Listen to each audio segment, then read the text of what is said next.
Hello and welcome to the show.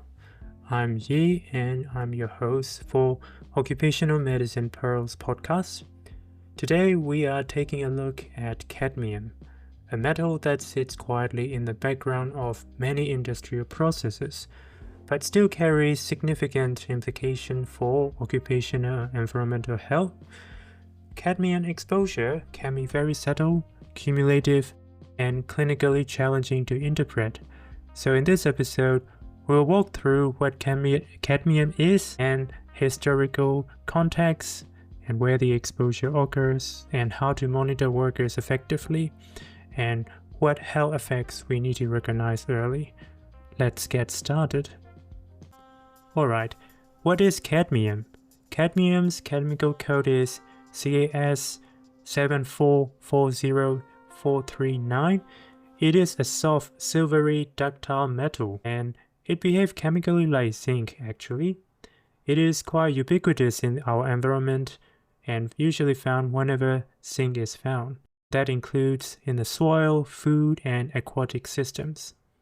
The most common oxidation state is CD2, and cadmium forms a wide range of compounds with varying solubility. This matters because solubility influences absorption and toxicity to human health.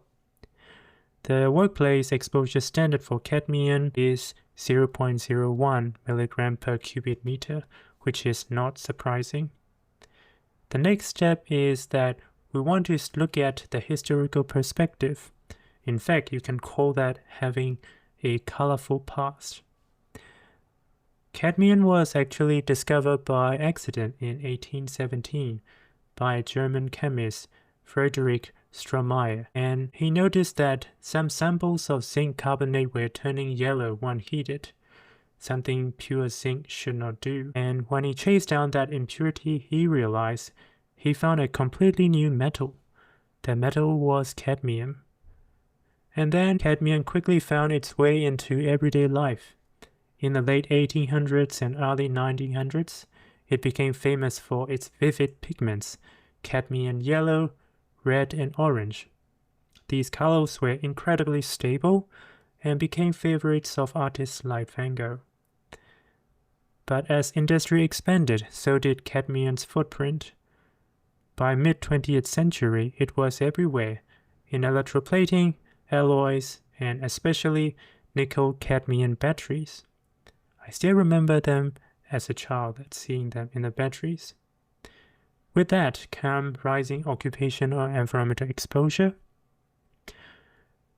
So we got to know that in the 50s and 1960s, there was a mass outbreak of cadmium poisoning in Japan. Locals call that as itai disease. It is where communities exposed to cadmium contaminated water and rice, and they develop severe kidney damage, bone pain, and fractures. It was unknown for over 40 years until they can confirm that. It became one of the earliest and clearest examples of large-scale heavy metal poisoning. Today, cadmium is recognized as a human carcinogen, tightly regulated, and removed from many consumer products. But it still plays a role in specialized batteries, electronics, and solar technology, which means that it is still a relevant issue for us occupational and environmental professionals. Now we will look at occupational exposure aspect. Cadmium is used across several industries, and exposures can occur in both expected and unexpected ways. High-risk activities include welding, soldering, oxycutting, and smelting, working with cadmium alloys and cadmium silver solder, electroplating, manufacturing cadmium alloys, and managing opening, weighting, charging cadmium powders, and working with nickel-cadmium batteries, which also include recycling, and if it is still there, handling cadmium pigments, and even textile production in the legacy state. During these processes, fumes, dust, or fine particulates can be generated, and that could be inhaled. Outside of the workplace, cadmium exposure comes from food, particularly potatoes, grains, and seafood.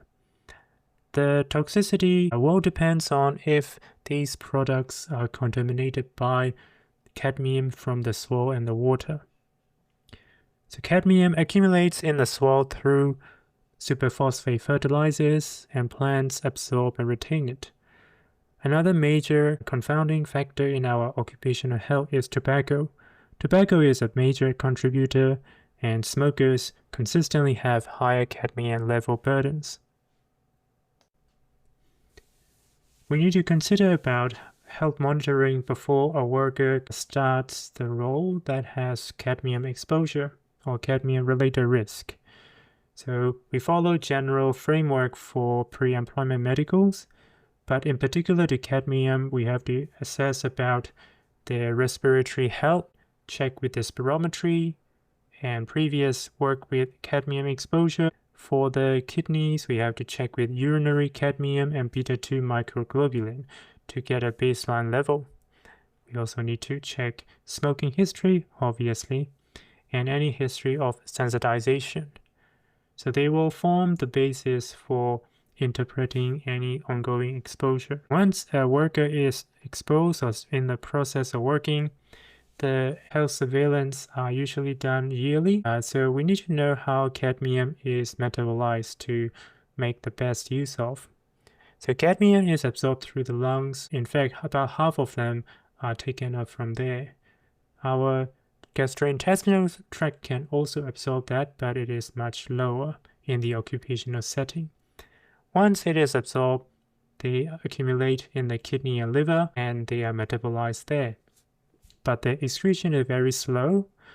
In fact, biological half-life can be in the blood, it can be up to 3 months. In the kidneys, it can be 10 to 30 years, and the liver can be up to 10 years. So you can see that why this can complicate things. And the main route of excretion is urine, and we have a limit for the urinary exposure standard, which is 5 micromole per mole creatinine. This is measured annually, as I mentioned before. However, the important nuance is that it may take months to years for urinary cadmium to reach a steady state.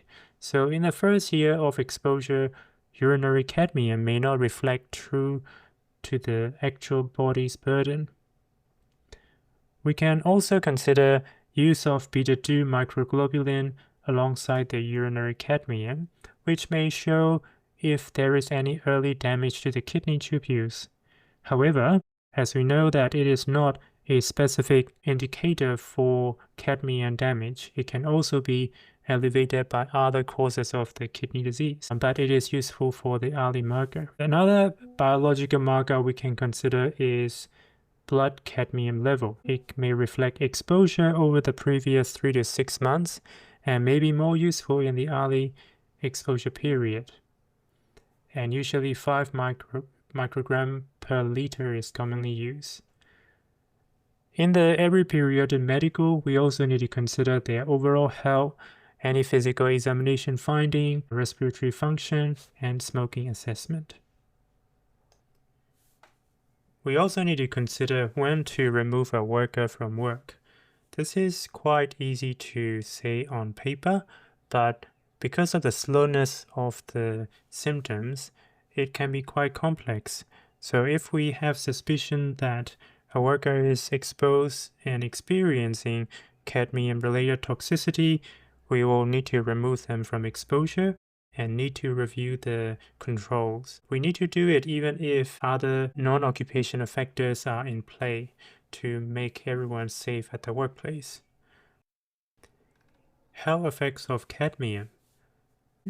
So as we mentioned, the main route of exposure is through inhalation. So it will start with nose and throat irritation. It can make you to cough, and then it can progress to metal fume fever if the exposure is progressive. That may include flu-like symptoms such as fever, chills, myalgia, headaches, metallic taste in the mouth, chest tightness and cough. So the condition itself is not dangerous and self-limiting. However, they may last from 3 to 10 hours and can last up to 2 days. Afterwards, if the exposure continues, the advanced pulmonary responses or symptoms can begin after 7 days. So there is a lag in terms of symptom development. So it can include chest pain, persisting cough, weakness and malaise, and hemoptysis, and dyspnea and wheezing. So by that time, many people might think that there is a different problem rather than initial exposure that the worker might expose to. In the event that massive acute cadmium poisoning, a worker can develop severe pneumonitis, acute pulmonary edema, and severe tracheobronchitis, so that can be lethal. However, in the event of the itai disease, that if the exposure is getting from food and water, these symptoms may not develop, so we need to understand the route of exposure in that context. If a worker has long-term exposure to cadmium, the primary organs being affected will be in the kidneys and the lungs. The lungs are chronic obstructive airway disease. That sounds very generic, and which also make it hard to tell the difference if the worker is also smoking. With the kidneys, it is one of the causes of occupational related chronic kidney disease. And once cadmium-induced tubular proteinuria is there, it is usually irreversible, and the ongoing damage to the glomeruli, it depends on the continued exposure, and that result would be the chronic renal disease. In the bones, it can also cause osteomalacia, increased fracture risk, and osteoporosis, irrespective of sun exposure and vitamin D levels. Cadmium is regarded as a Category 1B carcinogen. Long-term occupational exposure is associated with increased risk of lung cancer. So if I have to summarize the clinical effects, in the short term, high-dose acute exposure, symptoms will be predominantly to the lungs and breathing ENT system, perhaps. In the long term, it affects the kidneys and the lungs, and to some extent to the bones. So I want to close this episode with reflecting on what we read and learned so far today. So cadmium is a metal with long biological memory. Its slow excretion and tendency to accumulate in the kidneys and the liver make early detection and prevention absolutely important. For us, the key is understanding exposure pathways and interpreting biological monitoring correctly and recognizing early signs toxicity. Perhaps it is important to know the limitation of what we do and what we involve in this system of administrative control. Thanks for joining me for this deep dive into cadmium. If you found this episode helpful, stay tuned. There will be much more to explore in the world of occupational and environmental medicine. Until next time, stay safe and take care.